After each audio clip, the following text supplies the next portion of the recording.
चलिए एक सवाल पूछते हैं, जंगल क्या है? शायद कुछ लोग कहेंगे, अरे बहुत सारे पेड़। लेकिन एक लड़की थी सूर्यमणि, जिसके लिए जंगल सिर्फ पेड़ नहीं, उसकी पूरी दुनिया थी, उसकी पहचान थी। ये सूर्यमणि की सच्ची कहानी है, और ये कहानी जंगल क्या है इस सवाल को हमारे लिए हमेशा हमेशा के लिए बदल देगी। तो हाँ, चलिए इसी सवाल से शुरू करते हैं। ऊपर से देखने पर तो ये सिर्फ पेड़ पौधों का एक झुंड लगता है ना? लेकिन क्या सच में ये बस इतना ही है, या इसकी गहराइयों में कुछ और भी छिपा है? इस पूरी कहानी की जो आत्मा है ना, वो सूर्यमणि के इन्हीं शब्दों में बसी है। ये कोई किताबी बात नहीं, एक सीधी सच्ची हकीकत है। यहाँ बात सिर्फ पेड़ों की नहीं हो रही, बात वजूद की हो रही है। उनके लिए तो जंगल और जीवन एक ही सिक्के के दो पहलू हैं। तो सूर्यमणि की कहानी की शुरुआत होती है उसके बचपन से। एक ऐसी दुनिया जहाँ की हवा में ही जंगल की खुशबू घुली हुई थी। ये किसी फिल्म का सीन नहीं है, ये सूर्यमणि की रोज की जिंदगी थी। सोचिए जरा, बच्चे अपनी कुडुक भाषा में गा रहे हैं, जमीन पर गिरे फूलों से माला बना रहे हैं, जंगली फलों का मजा ले रहे हैं, और इन सब के बीच सूर्यमणि उनकी दीदी बनकर उन्हें वो सिखा रही थी जो कोई स्कूल कभी नहीं सिखा सकता था। जंगल की भाषा को समझना, उससे प्यार करना।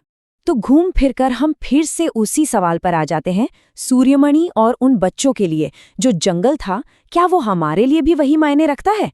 चलिए इस पहेली को थोड़ा और सुलझाते हैं। और यहीं पे एक बहुत बड़ा फर्क साफ हो जाता है। देखिए, एक लाइन में हजारों पेड़ लगा देने से जंगल नहीं बनता, वो तो बस एक बागान होता है। असली जंगल तो एक जीता जागता, सांस लेता हुआ संसार है। एक ऐसा जाल जहां हर पेड़, हर पौधा, हर जानवर एक दूसरे से जुड़ा हुआ है, खाने के लिए, सुरक्षा के लिए, अपने घर के लिए। मतलब एक के बिना दूसरा अधूरा है। सूर्यमणि की जिंदगी इसी आपसी जुड़ाव का एक बहुत ही खूबसूरत उदाहरण थी। लेकिन फिर कुछ ऐसा हुआ जिसने इस पूरे संसार को हिलाकर रख दिया। और कहानी में एंट्री होती है शंभू नाम के एक ठेकेदार की। उसका आना सिर्फ एक इंसान का आना नहीं था, बल्कि एक पूरी की पूरी सोच का हमला था। अब इसे समझने के लिए ना बुद्धिया माई की ये बात सुननी बहुत जरूरी है। जंगल एक साझा बैंक था, कोई एटीएम मशीन नहीं जहां से जितना मन किया निकाल लिया। नहीं, ये एक गुल्लक की तरह था जहां से सब जरूरत के हिसाब से थोड़ा थोड़ा लेते थे। ठेकेदार के लिए जंगल सिर्फ लकड़ी और पैसा था, जबकि गांव वालों के लिए वो उनकी विरासत थी। और इसका असर फौरन और बहुत भयानक हुआ। वो साझा बैंक बंद हो गया।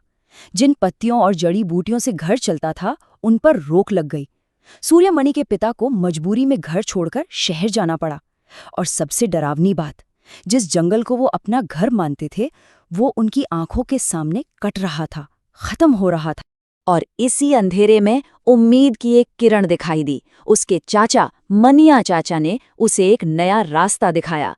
उन्होंने समझाया कि देखो, इस नई लड़ाई को पुराने तरीकों से नहीं लड़ा जा सकता। इसे जीतने के लिए एक नया हथियार चाहिए, और वो हथियार था पढ़ाई और कानून का ज्ञान। बस यहीं से सूर्यमणि एक स्टूडेंट से एक योद्धा बनने के सफर पर निकल पड़ी। उसका एक ही मिशन था, उस ज्ञान को हासिल करना जो उसके जंगल को बचा सके। और देखिए, उसने ये सफर पूरी शिद्दत से तय किया। पहले बिशनपुर स्कूल में पढ़ाई की, फिर स्कॉलरशिप लेकर बीए पास किया, जो उसके गांव में पहले किसी लड़की ने नहीं किया था। फिर कॉलेज में उसे वासवी दीदी जैसी एक गाइड मिली, और वहां से वो सीधे झारखंड जंगल बचाओ आंदोलन का हिस्सा बन गई। उसका हर कदम उसे अपनी मंजिल के करीब ले जा रहा था।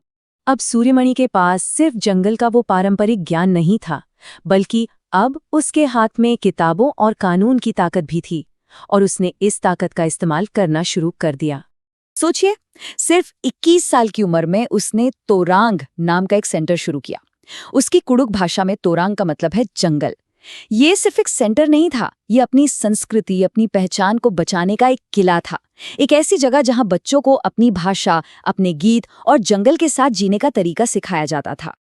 और फिर उसकी इस लड़ाई को मिला सबसे बड़ा हथियार, जंगल अधिकार कानून 2007। ये कानून एक क्रांति से कम नहीं था। इसने पहली बार कानूनी तौर पर यह माना कि जंगल पर पहला हक जंगल में रहने वालों का ही है। इस कानून ने तो जैसे पूरा खेल ही पलट दिया। इसने साफ साफ कहा कि जो लोग कम से कम 25 साल से जंगल में रह रहे हैं, उस जमीन पर उनका अधिकार है, उन्हें वहां से कोई हटा नहीं सकता। और सबसे जरूरी बात, जंगल की देखभाल का काम ठेकेदारों का नहीं, बल्कि गांव की ग्राम सभा का होगा। मतलब सत्ता वापस लोगों के हाथ में आ गई थी। सूर्यमणि ने इसी कानून का सहारा लिया, अपने लोगों को इकट्ठा किया और उनके अधिकार वापस दिलाए। आज वह सिर्फ जंगल की बेटी नहीं, बल्कि पूरी दुनिया के लिए एक मिसाल है, जिसे दुनिया भर में अपनी कहानी बताने के लिए बुलाया जाता है। अब देखिए, सूर्यमणि की कहानी बहुत खास है, लेकिन वो अकेली नहीं है। पूरे भारत में ऐसे कई समुदाय हैं जिनकी जिंदगी जंगल से जुड़ी है, और उनके जीने के तरीके भी उतने ही अलग और अनोखे हैं। जरा इस नक्शे को देखिए, झारखंड से लेकर उत्तर पूर्व के मिजोरम तक जहां जहां ये घने जंगल दिख रहे हैं, वहां वहां जीने की एक अलग ही कहानी है। चलिए आपको मिजोरम लेकर चलते हैं। मिजोरम में तो ये साझा बैंक वाला कॉन्सेप्ट और भी मजबूत है। यहाँ जमीन किसी एक इंसान की नहीं होती, बल्कि पूरे गांव की संपत्ति होती है। और कोई झगड़ा न हो, इसके लिए हर साल लॉटरी निकाली जाती है कि कौन सा परिवार जमीन के किस हिस्से पर खेती करेगा। ये बराबरी और समुदाय की एक शानदार मिसाल है। और उनकी खेती का तरीका, जिसे जूम खेती कहते हैं, वो भी बड़ा कमाल का है। इसमें जमीन को ट्रैक्टर से जोतकर उसका दम नहीं निकाला जाता, बल्कि फसल के बाद उसे कुछ साल के लिए आराम करने दिया जाता है।